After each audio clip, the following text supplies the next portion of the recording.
Il faut faire un peu d'histoire pour comprendre l'origine des divisions entre les sunnites et les chiites, entre ces deux branches de l'islam. Il faut remonter au 7e siècle, quelques années seulement après la fondation de cette religion par Mahomet.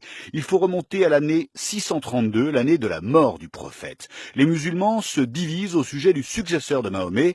Ce sera soit Abou Bakr, très proche de Mahomet, soit Ali, le gendre et cousin du prophète. La majorité des musulmans choisit Abou Bakr. Ce sont les futurs sunnites. Les autres, les futurs chiites, deviennent minoritaires. Il y aura ensuite des affrontements entre les deux camps jusqu'à la mort d'Ali, puis de son fils Hussein, tué par leurs adversaires. Alors, qu'est-ce qui différencie les chiites des sunnites? Pour être bref, en dehors de la question centrale de la succession du prophète, on peut dire que contrairement aux sunnites, les chiites ont un clergé très hiérarchisé. Les imams y jouent un rôle central. Mais ils ont aussi en commun de nombreuses pratiques, comme le pèlerinage de la Mecque et les 5 prières quotidiennes.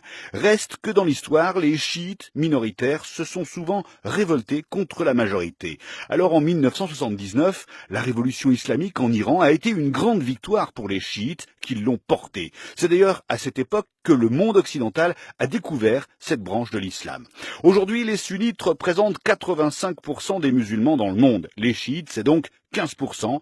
Ils sont majoritaires dans seulement 2 grands pays, l'Iran et l'Irak. Mais ils sont aussi présents au Liban. Le Hezbollah, ce sont des chiites, très liés à l'Iran. Ils sont présents aussi au Yémen, en Afghanistan, au Pakistan, en Inde et en Syrie, chez les Alaouites, qui sont une branche des chiites. Bachar el-Assad est un Alaouite.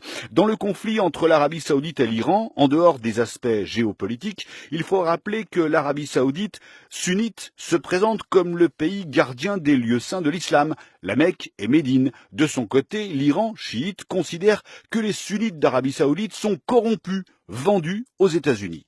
Enfin, la rivalité chiite-sunnite se retrouve aussi en Irak. Les chiites, longtemps privés du pouvoir, l'ont récupéré après la chute de Saddam Hussein. Alors les sunnites se sont révoltés et une partie d'entre eux s'est rangée derrière les djihadistes sunnites de Daesh, le groupe État islamique.